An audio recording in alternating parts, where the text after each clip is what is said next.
वक्त मैं आ चुका हूँ। जन सुराज का एक कैंप लगा हुआ है, जैसा कि आप कैंप यहाँ पे लगा है। इसका मकसद सुंदर राज लाने के लिए एक जन जागरण अभियान हो रहा है। क्षेत्र के लोगों के लिए काम कर रहे हैं, तो एक नया प्लेटफॉर्म दिखा कि नहीं, एक सही जगह है जो बिहार के लोगों के लिए काम करना चाहते हैं, तो उसमें अपना हाथ हम क्यों नहीं देख रहा हूँ। कैमरामैन को चाहूंगा कि चारों तरफ से दिखाए। अभी यहाँ से उठ करके कहीं और जाने वाला, तो मैं ये जानना चाहूंगा, क्या नाम है आपका? कृष्णा इस कुमार। वक्त मैं आ चुका हूँ। जन सुराज का एक कैंप लगा हुआ है, जैसा कि आप लोगों ने देखा भी है। प्रशांत किशोर जी ने बिहार के लिए एक नई मुहिम छेड़ी है और उस मुहिम का हिस्सा बनने के लिए बहुत सारे लोग यहाँ पे आए हुए हैं। और कैंप में सबसे बड़ी चीज है कि मैं आश्चर्यचकित हूँ जब इस कैंप में पहुंचा। और ये कैंप जो है बेला में लगा हुआ है, और यहाँ पे मैं जो देख रहा हूँ, कैमरामैन को चाहूंगा कि चारों तरफ से दिखाए। अभी यहाँ से उठ करके कहीं और जाने वाला, तो मैं ये जानना चाहूंगा, क्या नाम है आपका? कृष्णा कुमार हमारा नाम हुआ। कृष्णा कुमार नाम हुआ। आप कैप पहने हुए हैं सर, जिसपे जन सुराज लिखा हुआ, क्या है इसका मतलब? जन सुराज का मतलब होता है जनता का सुंदर राज, किसी नेता पार्टी का राज नहीं, जनता का राज हम लोग बिहार में लाना चाहते हैं, इसीलिए हम लोग इतना मेहनत कर तो रहे हैं। सब तो नेता बोलते हैं कि जनता का ही राज है, जनता का ही राज है, ये क्या अलग है? थोड़ा सा बताना चाहेंगे लोगों को। सही मायने में जनता का राज नहीं है ना, सही मायने में नहीं है? नहीं है। अच्छा। लोग काम नहीं होता है। जो जमीन पे हम लोग गांव गांव जब जा रहे हैं तो वहाँ लोग बता रहे कि हमारा काम ही नहीं हुआ, किसी का घर नहीं बना हुआ, किसी को वृद्धा पेंशन नहीं मिल रहा है, किसी को बहुत बहुत धन्यवाद स्कूल में पढ़ाई नहीं कि हो आप रहा। जिस भी चैनल से हैं, आपके सारे सुनने वाले श्रोतागण को भी बहुत बहुत धन्यवाद।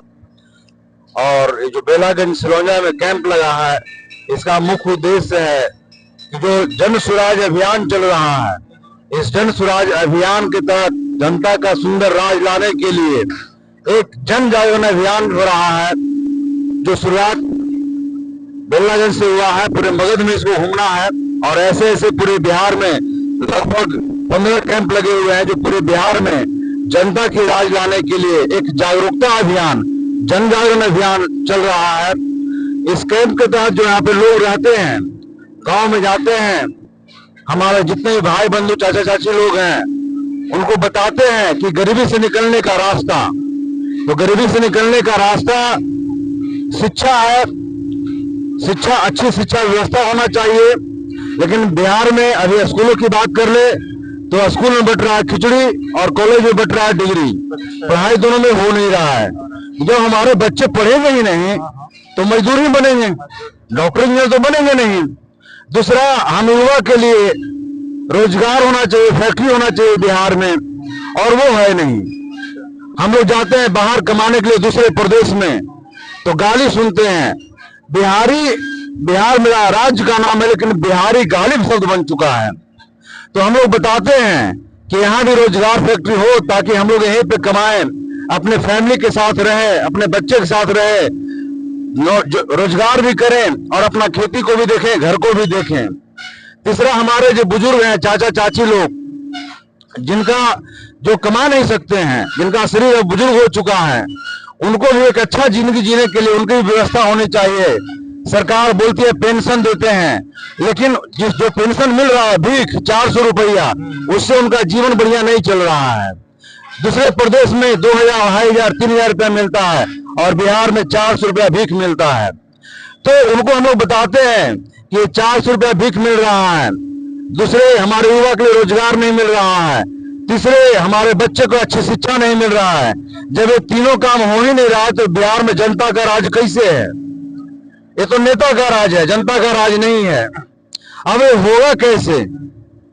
तो तभी होगा जब सरकार देगी। तीनों काम सरकार को देना है, और सरकार, ये तीनों काम सरकार को देना है, सरकार दे नहीं रही है। तो हम लोग जनता को बताते हैं कि इसमें गलती किसका है। तो इस बार आपकी पार्टी कुछ चुनाव भी लड़ रही है क्या? जन सुराज पार्टी नहीं है, ये अभियान है। और जब पार्टी नहीं है तो चुनाव भी नहीं लड़ रही है। चुनाव भी नहीं, तो ये अभियान है। आगे का भी प्लान नहीं है चुनाव लड़ने का? तो नहीं, आगे का भविष्य तो हम भी नहीं जानते, आप भी नहीं जानते हैं। और बहुत जल्द हम लोग जो 2025 में है, उसकी तैयारी कर रहे हैं। लेकिन लोकसभा की तैयारी नहीं है, लोकसभा में हम लोग दल नहीं बना है, तो हम लोग नहीं चुनाव नहीं लड़ रहे हैं। चुनाव इस बार नहीं लड़ रहे हैं। तो लेकिन सब जो भी नया कुछ लेकर के आते हैं, तो पहले तो जन सेवा करते हैं, फिर पार्टी में आते हैं, फिर करप्ट हो आंदोलन जाते और हैं। क्रांतिकारी है, किसी बड़े बड़े दल नेता को गिरा सकता है, एक सरकार बना सकता है, लेकिन जनता को उठा नहीं सकता है। प्रशांत किशोर जी एक अभियान कर रहे हैं, जन स्वराज अभियान, जागरूकता अभियान, इन लोगों को जागरूक कर रहे हैं। और आज तक पूरे इंडिया में किसी भी दल ने, किसी भी नेता ने लोगों को जागरूक नहीं किया, लोगों को बुड़क बना के रखा है। और प्रशांत किशोर जी लोगों को जागरूक कर रहे हैं कि भैया आपकी जिंदगी तभी सुधरेगी जब आपके बच्चे को अच्छा शिक्षा मिलेगा, रोजगार मिलेगा, पेंशन मिलेगा, और आपकी जो जमीन है उसको इकट्ठा किया जाए, उसको पानी दिया जाए, चकबंदी किया जाए, तभी किसान की समस्या जो है वो दूर होगा। तो जन स्वराज अभियान है, लोगों को जागरूक कर रहा है कि आज के बाद लोग, जनता अपना उसको ठग नहीं पाएगा नेता। और आज तक जितने भी नेता हैं वो जाते हैं इलेक्शन में, बोलते हैं कि भाई आप मुझे वोट दीजिए, मैं आपका सारा काम कर दूंगा, लेकिन जागरूक नहीं करते हैं किसी को। जानते हैं कि जागरूक हो जाएगा तो फिर हमारा काम, हमारा दाल गलेगा नहीं। लेकिन प्रशांत किशोर जी पूरे बिहार में जागरूकता अभियान कर रहे हैं। बिहार में सर मैं ये जानना चाहूंगा, ये अभी लगता है कहीं दूसरे जगह सेटअप जा रहा है, तो ये जन स्वराज का सेटअप और कहाँ जा रहा है सर?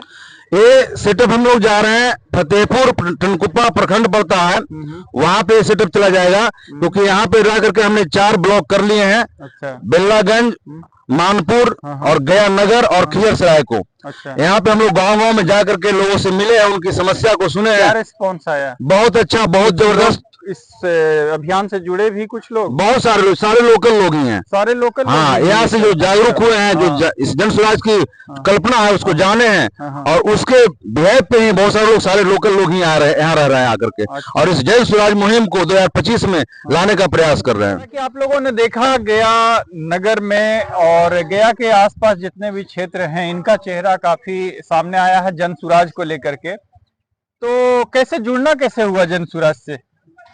जन स्वराज से जुड़ना तब हुआ जब प्रशांत किशोर जी ने ऐलान किया था कि हम जो पहले सलाह दिया करते थे वो अब बंद करके बिहार के लोगों के लिए काम करेगा। और जैसा कि आपको मालूम है कि हम लोग अपने क्षेत्र में, सामाजिक क्षेत्र में बिहार के लिए या बिहार के लोगों के लिए, अपने क्षेत्र के लोगों के लिए काम कर रहे हैं, तो एक नया प्लेटफॉर्म दिखा कि नहीं, एक सही जगह है जो बिहार के लोगों के लिए काम करना चाहते हैं, तो उसमें अपना हाथ हम क्यों नहीं बटाएं।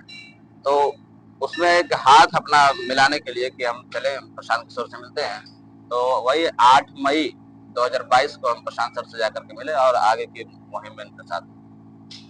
तौसीफ जी, आप जिस समाज से आते हैं, जिस कौम से आते हैं, आपके नेता बहुत कम देखने को मिलते हैं जो पार्लियामेंट तक हो, चाहे यहाँ इस असेंबली में हो, विधानसभा में हो, तो उस पर आप लोगों की क्या सोच है? आप लोग क्या चाहते हैं?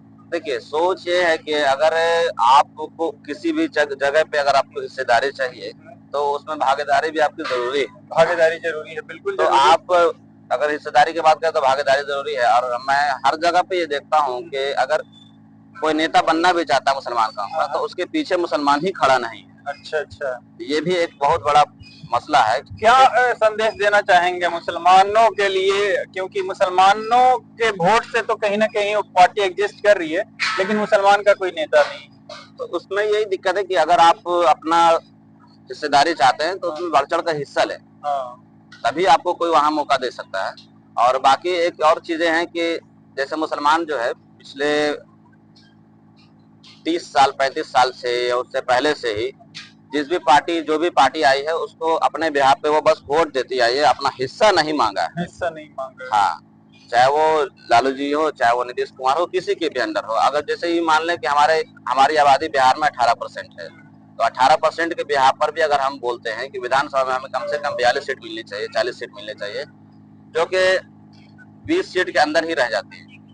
हाँ, और उसमें भी है कि जहाँ पे हम कई जगह देखते हैं कि हम जिसको सपोर्ट कर रहे हैं उन्हीं के लोग हमको वहाँ सपोर्ट नहीं करते हैं, जाति धर्म के नाम पर कोई किसी भी पर्पज से।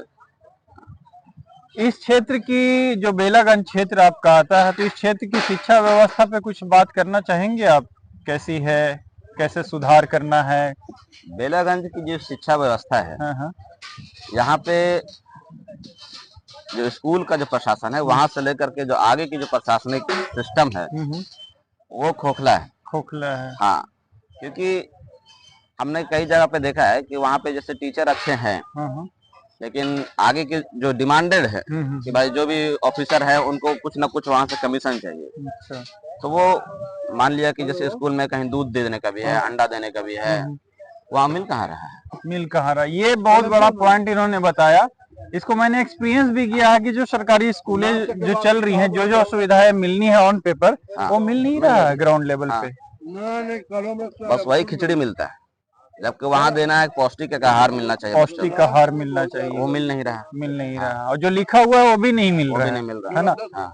पहले की आंगनबाड़ी संस्थाओं में बच्चों को पौष्टिक आहार मिला करता था, अलग अलग तरह के वो विटामिन के चीजें मिला करती थी, मिनरल्स मिला करती थी, ताकि वो बच्चे सही तरह से ग्रोथ कर सके।